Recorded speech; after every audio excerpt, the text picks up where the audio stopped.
하나님의 집에서는 참새도 제 집을 얻고 제비도 새끼들 보금자리를 얻는다고 그랬습니다. 시편 84편을 가사로 해서 만든 찬양을 하나님께 올려드렸는데, 오늘 예배하러 나오신 영락교회 성도 여러분들에게 오늘 예배를 받으시는 하나님의 품이 그와 같이 되시기를 기원합니다.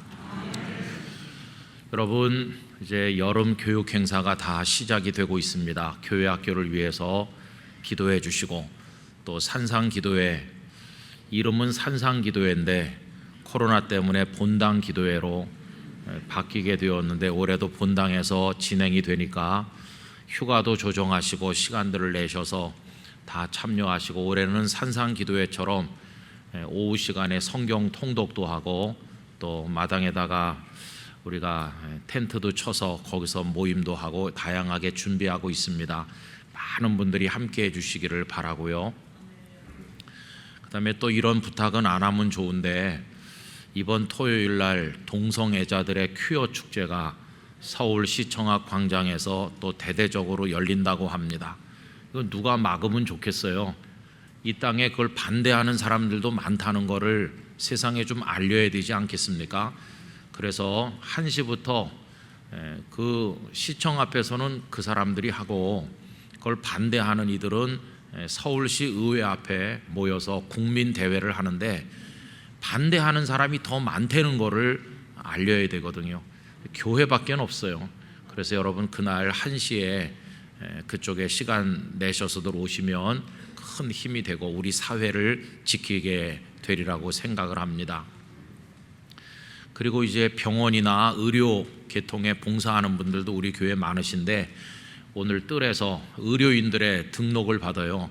그래서 의료 선교하는 일에도 협력하시고, 하여튼 열심히 교회 안과 밖에 기도 제목을 따라 기도하고, 은혜 받을 일은 은혜 받고 참여할 일은 참여하고, 신앙생활을 적극적으로 할 수 있기를 간절히 부탁드립니다.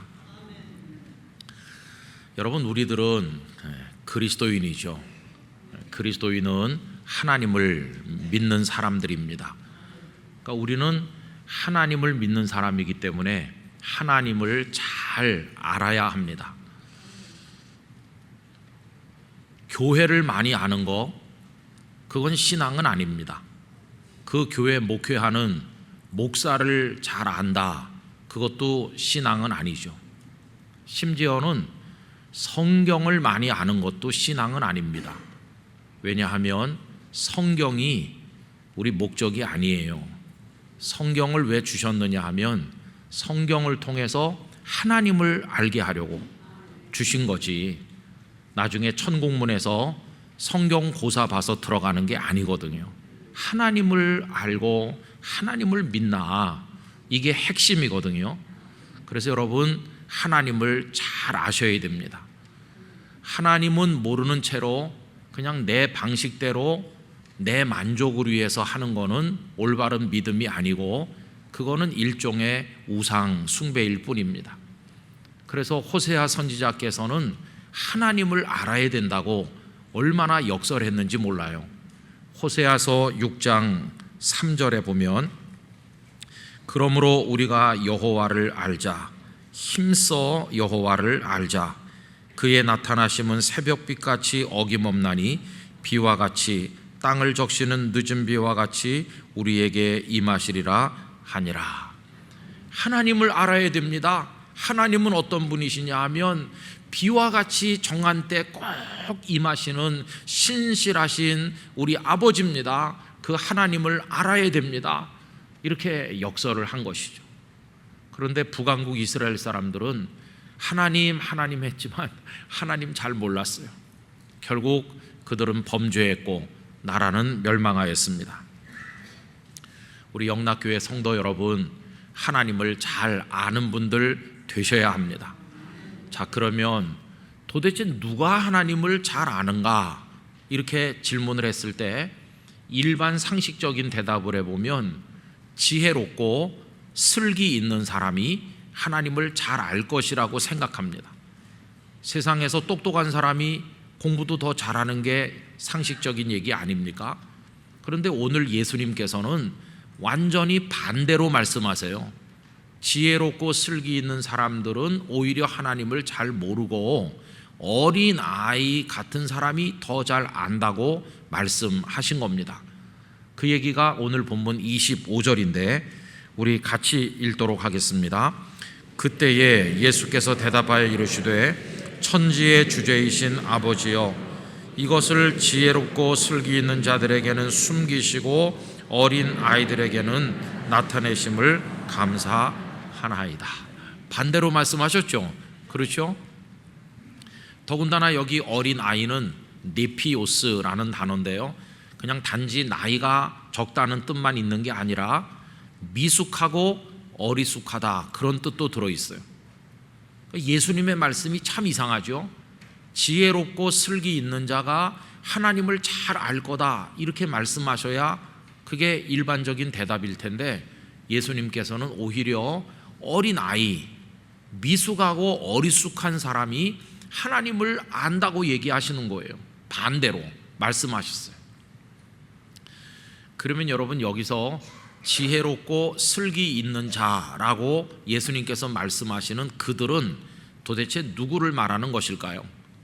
우선 첫째로 생각할 수 있는 것은 당시 유대 사회 지도층 인사들, 종교적으로 존경받는 사람들, 그러니까 바리새인들, 그리고 서기관들, 백성의 장로들, 이런 사람들이 거기 속한다고 할 수 있어요.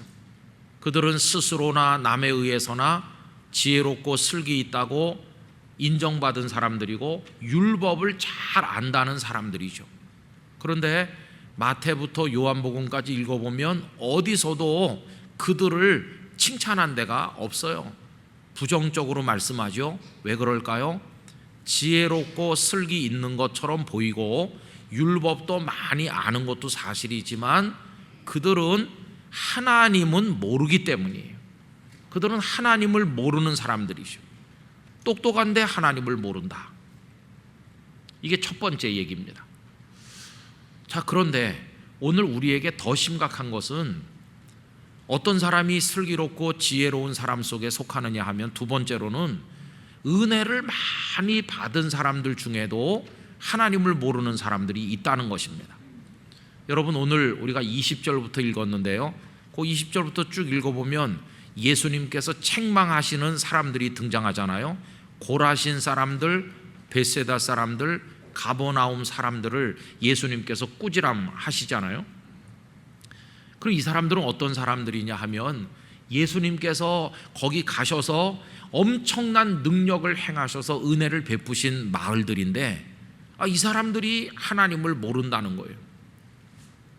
여러분, 예수님께서 그 지역에서 행하신 일들이 정말 많습니다. 나병 환자 고치신 일, 로마 백부장의 중풍병 걸린 하인 고치신 일, 그리고 혈루증 걸린 여인을 고치신 일, 그리고 회당장 야이로의 죽은 딸을 살려주신 일, 지붕을 뚫고 달아내린 중풍병자를 고쳐주신 일, 베드로의 장모도 거기서 고침받았고, 각종 귀신 들린 자들, 각색 병을 앓는 사람들 예수님께서 엄청난 능력과 사랑으로 베푸셨거든요, 은혜를. 그런데 하나님을 모르는 거예요. 은혜를 받았으면 하나님을 알아야 될 텐데 그들의 행동을 보면 그냥 교만하기 짝이 없는 거예요. 예수님의 책망을 우리 한 군데서 보겠습니다. 오늘 말씀 23절에 가서 보시죠. 가버나움아, 내가 하늘에까지 높아지겠느냐? 음부에까지 낮아지리라. 네게 행한 모든 권능을 소돔에서 행하였더라면 그 성이 오늘까지 있었으리라. 엄청난 능력을 경험했고 은혜를 받은 것 같은데 교만하기 짝이 없고 하나님을 모르는 사람들이 된 것이에요. 얼마나 이게 안타깝습니까? 자, 그러면 여기 이 슬기롭고 지혜로운 이 사람들이 도대체 왜 하나님을 모르나, 이렇게 질문을 조금 더 해보면 대답은 이겁니다. 그들은 예수님께 오지 않기 때문에 그래요. 여러분, 오늘 본문 28절은 너무너무 유명한 말씀이죠. 수고하고 무거운 짐진 자들아 다 내게로 오라, 이러셨죠. 여러분, 예수님께서는요 우리를 부르시는 분이시거든요. 그러면 부르시면 부르시는 분에게로 가야 될 거 아닙니까? 근데 이 사람들은 안 간다는 거예요. 아까 그 바리새인, 서기관, 백성의 장로들을 한번 생각해 보세요.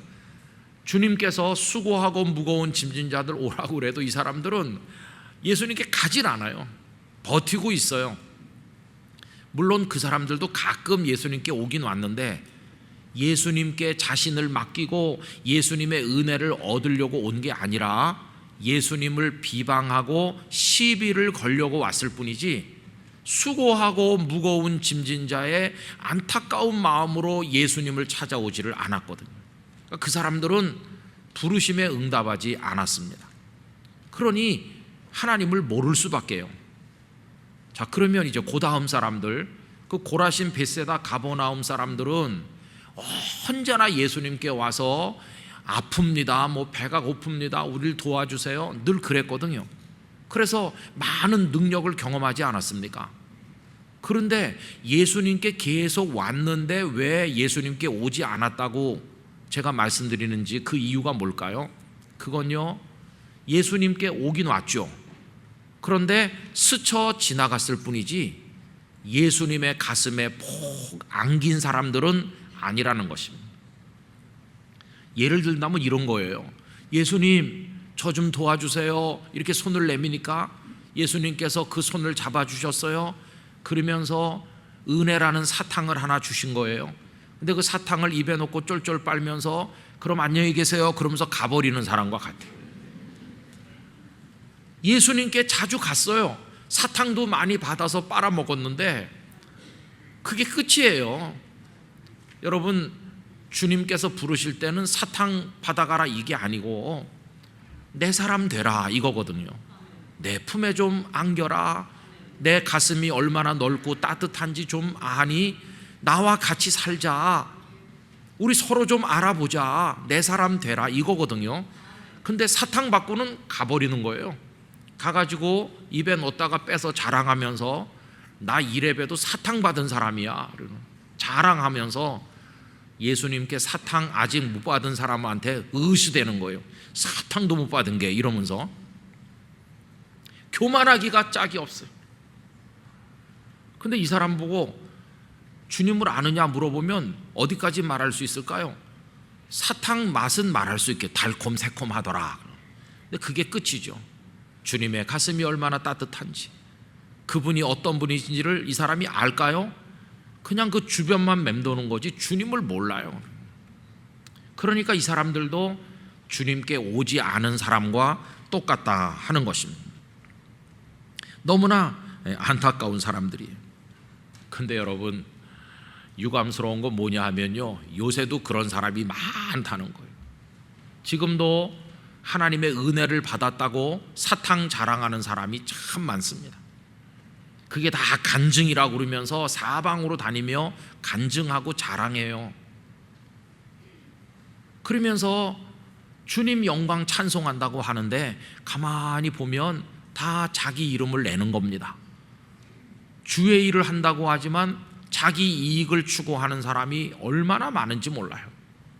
자신은 주님을 기쁘시게 한다고 하는데 그걸 바라보는 주님은 여기 가버나움 사람들 보면서 화가 나시는 것처럼 얼굴을 찌푸리고 계신데 그것도 모르고 주님을 높이고 있다고 착각하는 이들이 많은 것이죠. 여러분, 저는 지금까지 신앙생활 하면서 차라리 주님, 저를 좀 불쌍히 여겨주세요, 저는 은혜를 받지 못해서 저를 좀 불쌍히 여겨주세요, 그런 분들을 보면 측은지심이 느껴지고 같이 기도하고 이런데 가끔씩요, 제가 은혜를 얼마나 많이 받았는지 아세요? 그런 분들이 있다고 그래서 가서 가만히 보면 참 실망스러워요.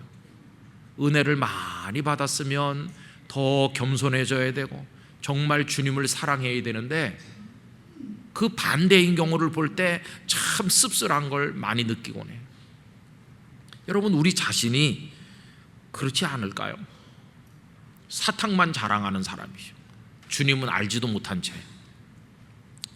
자, 그런 반면에 이렇게 지혜롭고 슬기 있다고 하지만 정작 주님이 어떤 분인지를 모르는 사람들이 많이 있는 반면에 오늘 본문에서 예수님은 어떤 사람들이 잘 안다고 하셨습니까? 어린아이, 미숙하고 연약한 그 사람들에게 오히려 하나님이 어떤 분이신지가 나타났다는 것이, 아까 읽었던 25절을 제가 다시 한번 읽어보겠습니다.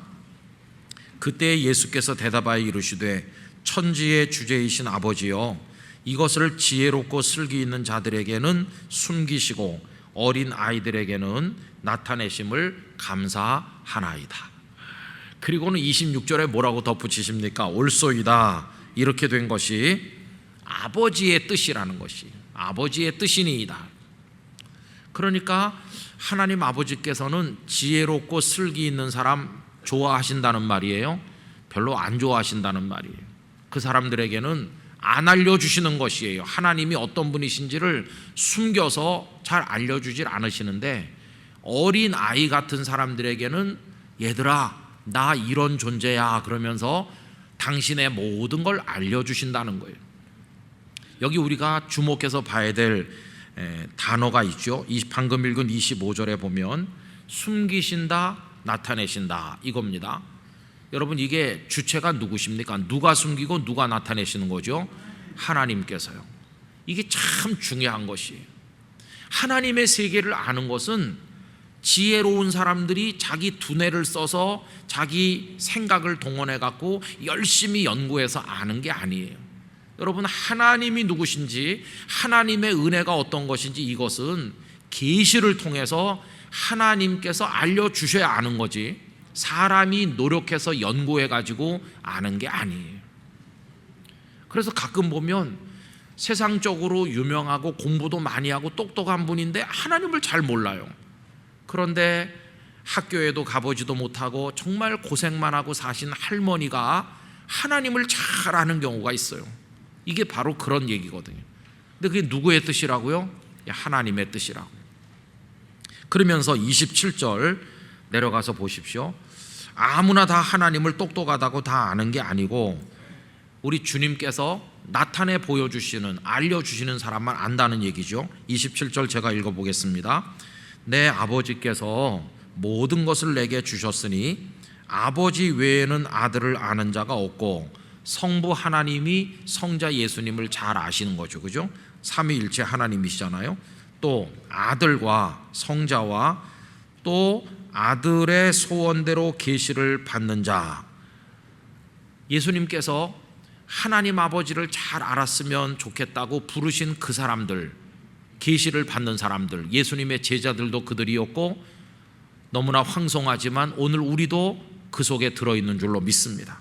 그런 사람 외에는 아버지를 아는 자가 없느니라. 여러분, 우리 영락교회 성도들을 아버지 하나님을 아는 사람들 속에 불러서 그 속에 한 명이 되게 해주신 은혜가 얼마나 큰지 몰라요.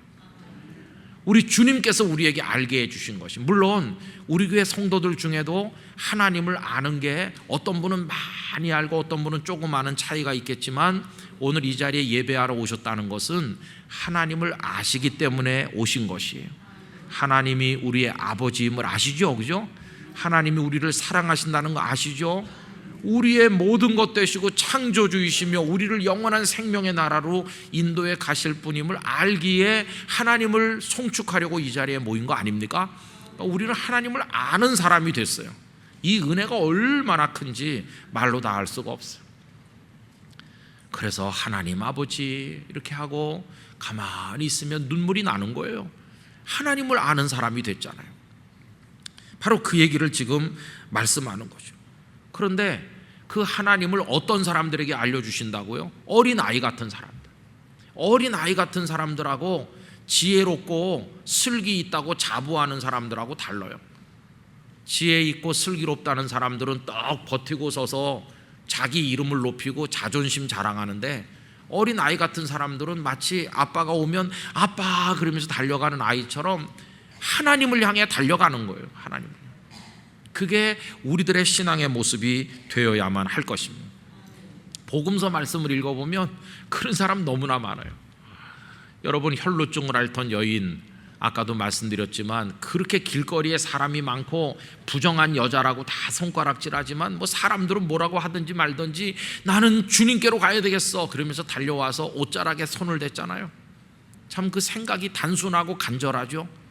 한편 손 마른 사람, 안식일에 예수님께서 그 사람을 고치시는지 엿보고 고발하려고 지금 아주 살벌한 분위기라는 걸 이 사람도 알면서도 그 사람들에게 관심을 두지 않고 예수님께 집중해서, 예수님께서 일어나라고 그러니까 한가운데 일어나고, 손 내밀라고 그러니까 손을 내미는, 예수님께만 집중하고 순종하는 그 사람, 손이 펴졌잖아요. 예수님의 말씀 듣겠다고 동네방네에서 그 메마른 광야를 향해 몰려 나오던 그 연약한 사람들, 그리고 예수님과 함께 식탁에 앉았던 불쌍한 세리들, 이 사람들은 세상에서 인정받지 못했어요. 그러나 예수님은 기꺼이 그들을 만나주시고 말씀을 보여주시고 먹을 걸 주시고 그들의 병을 치료하시고 그들을 품에 안아주시고 그렇게 하셨잖아요. 그들이 바로 어린 아이 같은 사람들이죠. 그리고 어떤 아이들은요, 예수님께서 나귀를 타고 예루살렘에 입성하시니까 너무너무 좋아가지고 예수님 오신다 그러면서 막 성전 뜰에서 노래를 부르고 찬송을 부르는 거예요. 제사장들이 화가 잔뜩 나가지고 막 야단치잖아요. 그러면서 예수님께도 따지죠. 이 애들이 지금 이러는 거 보라고. 근데 예수님께서 누구 편을 드셨나요? 어린 아이들을 옹호하셨거든요. 뻣뻣하게 서서 하나님의 아드님도 알아보지 못하는 제사장들이 아니라 천진난만한 마음으로 주님을 찬송하는 아이들. 그래서 마태복음 21장 16절, 예수께 말하되 그들이 하는 말을 듣느냐? 예수께서 이르시되 그렇다. 어린 아기와 젖먹이들의 입에서 나오는 찬미를 온전하게 하셨나이다 함을 너희가 읽어본 일이 없느냐 하시고, 그 아이들 주님은 칭찬하셨어요.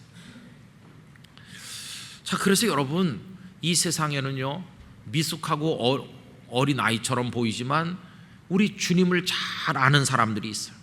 세상에서는 무시당했지만 주님께는 환영받은 사람들, 우리 주님의 품에 안겨본 사람들, 우리 주님의 가슴이 얼마나 넓고 따뜻한지를 맛을 본 사람들, 그 숨결을 느껴본 사람들. 여러분, 제가 지금 말씀드리고 있는 것은 이론이 아니라 체험을 이야기하는 것입니다. 신앙은 논리적 추론이나 이론이 아니라 신앙은 체험인 것입니다. 따스함은, 그 품의 따스함은 체험을 말하는 것입니다. 우리 영락교회 성도들이 하나님의 품을 체험하시기를 바랍니다. 맛을 보아 알게 되시기를 기원하는 것입니다. 그래서 신앙은 이론이 아니라 체험이고, 그 사랑과 그 은혜를 체험하고 나면 눈물이 막 흐르면서 마음속에 새로운 결단이 생기는데, 내가 지금까지 산 것처럼 살지는 않겠습니다, 다시 새로운 마음으로 살겠습니다라는 다짐이 생기면서 그 다음에 나오는 것은 변화된 행동과 변화된 삶이 나오니 이름 없는 사람들에 의해서 하나님의 나라가 확장되어 나가게 되는 것입니다. 바로 거기 속해서 그런 변화된 기쁨과 감격의 삶을 하나님의 뜻에 전적으로 순종하면서 살아가는 사람들, 그들이 바로 하나님 나라의 백성이라고 이야기할 수 있을 것입니다. 여러분, 이런 사람들은 내보일 거 아무것도 없어요. 가진 것도 없어요. 유명하지도 않아요. 그러나 그 주님의 사랑의 맛을 알고 그 품에 안겨봤어요. 주님의 숨결을 느껴봤기 때문에 언제나 가슴에 감격이 살아있어. 그 주님을 위해서라면 나는 뭐든지 할 수 있어요. 주님이 부르신다면 당장이라도 쫓아가요. 주님이 원하신다면 난 어디서든지 춤을 출 수 있어요. 저는 주님께 모든 걸 드릴 준비가 돼 있어요. 정말로 주님을 사랑하는 것입니다. 여러분, 이런 사람이 오늘 설교 제목 그대로 짐을 지고 춤을 추는 사람이 되는 것입니다. 왜 짐을 벗고 춤을 추지 않고 짐을 지고 춤을 추느냐? 여러분, 28절에 보시면 수고하고 무거운 짐 진 자들을 부르셨죠. 이 짐이 무슨 짐일까요? 무거운 죄악의 짐이죠. 무거운 죄악의 짐, 죽음의 짐을 지고 허덕이는 사람들을 예수님께서 부르셔서 내가 너희를 쉬게 하리라. 무슨 말일까요? 그 짐, 그거 죄악의 짐 내려놔라, 벗어나라. 내가 대신 져줄게. 그래서 벗었어요. 이제는 내가 빈몸이 됐어요.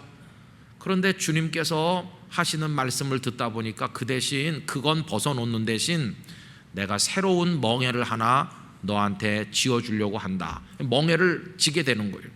그래서 29절 말씀에 보면 나의 멍에를 메고 내게 배우라.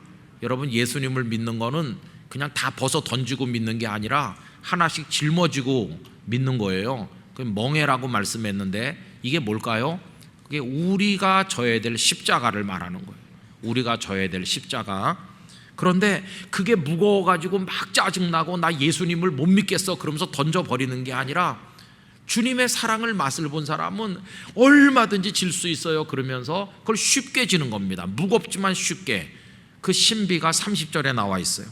이는 내 멍에는 어떻다고요? 쉽고 내 짐은 가볍다. 실제로는 가볍지 않을 수도 있어요. 그 십자가가 무거울 수도 있는데 그 가슴 속에 기쁨이 너무 크니까 이까짓 건 아무것도 아니에요 그러면서 기꺼이 그 십자가라는 짐을 지고 그걸 진 채로 주님을 높이려고 찬송하는 거예요.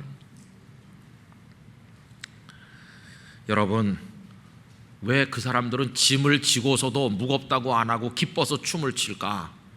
주님의 사랑을 받은 감격 때문입니다. 그래서 주님을 사랑하게 됐어요. 사랑하게 되니까 힘든 게 하나도 없어요. 여러분, 사랑하면 힘든 게 없어요. 그러나 사랑하지 않으면 깃털도 무겁고 귀찮게 여겨지는 것입니다. 하나님을 알고 그 하나님 앞에서 산다는 것은 하나님과 우리 사이에 이 사랑으로 연합된 무르익은 관계가 되는 것을 말하는 것이에요.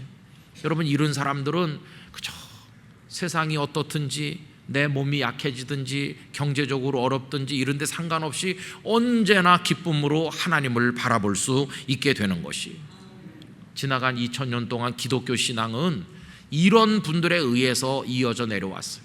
세상에서는 별거 아닌 것 같아도 주님의 품의 따뜻함을 맛본 사람, 그 사랑에 감격한 사람, 주님만 생각해도 눈물이 나는 사람, 주님이 나의 죄의 짐을 벗겨주신 게 너무나도 감사해요. 그러면서 이제는 내 몫에 주어진 십자가 지고 주님 곁에 같이 달려가면서 주님을 위해 춤을 추는 성도들, 그런 이들에 의해서 하나님의 나라가 이어져 내려가고 있음을 우리가 알고 있습니다. 이 사람들은 주님 한 분만으로 만족하는 성도가 된 것이, 주님이 목적이 돼요. 그런데 어떤 사람들은 주님을 이용해서 세상에서 더 잘 살려고 하는 게 목적이에요. 그런 사람들은 세상을 떠날 때가 오면 너무나 두렵죠. 세상에 사는 게 목적이니까. 그러나 주님이 목적인 사람은 주님이 오라고 부르면 찬송하며 주님 품에 안기고 영생의 나라에 갈 수가 있게 되는 것이죠. 그래서 이 사람은요, 가슴 속에 그냥 주님 한 분만으로 충분해. 주님이 주시는 평화가, 세상은 요란하고 시끄럽지만 그 마음에 그 평화가 가득하기 때문에 어디서나 기쁨의 찬송을 부르게 되는 것이에요. 이 사람은 이런 찬송을 부르겠죠. 아, 내 마음속에 참된 평화 있네. 주 예수가 주신 평화, 시험 닥쳐와도 흔들리지 않아. 아, 귀하다 이 평안함. 주가 항상 계셔 내 마음속에. 조금 있다가 부를 거니까 조금 있다 부를 때 힘차게 부르시기 바랍니다. 고백이 돼서 부르시길 축원합니다. 코로나가 또 퍼질지도 모른다 그러고 전쟁 때문에 기름값은 폭등하고 속상한 거 생각하면 하룻밤에 주름살이 10개씩 늘어날 판이에요. 세상은 그래요. 그러나 가만히 생각해 보니까 우리의 기쁨의 원천이 누구이신가? 우리 주님이시잖아요. 주님을 더 많이 알아가고 그 기쁨 속에 살고. 오늘 드리는 말씀이 뭔지 아시죠? 여러분, 그렇게 되시기를 축원합니다. 이런 사람은 어디 갖다 놔도 승리자가 되는 것이. 아무리 바리새인 같은 사람이 버티고 뭐라고 말해도 손이 펴진 그 사람의 기쁨을 누가 막겠어요? 혈루증이 나은 그 여자가 춤을 추는데 누가 방해를 할 수 있겠어요? 예수님을 안다는데, 하나님의 은혜를 받았다는데 살아있는 성도가 되는 것이, 우리 영락교회 전체가 일어나서 춤을 추는 교회가 되기를 원합니다. 기쁨에 충만해가지고. 말주변이 부족해서 다 전달이 안 되는 것 같은데 성도들 가슴속에 성령께서 역사해 주시길 바라고, 이 살아있는 성도가 되시기를 축원합니다. 기도하겠습니다. 거룩하신 아버지 하나님, 지혜롭고 슬기 있는 자들이 하나님을 아는 게 아니라 어린아이 같은 자들이 알도록 나타내어 주신다고 했습니다. 그들은 주님을 위해 짐을 지고 춤을 추는 성도가 됩니다. 우리 영락교회 성도들이 그렇게 되게 해 주시옵소서. 우리 안에 계신 주님으로 인한 기쁨과 평화가 넘치게 하시고 펄펄 뛰는 감격으로 세상을 이기는 성도가 되게 해 주시옵소서. 예수님의 이름으로 기도하옵나이다. 아멘.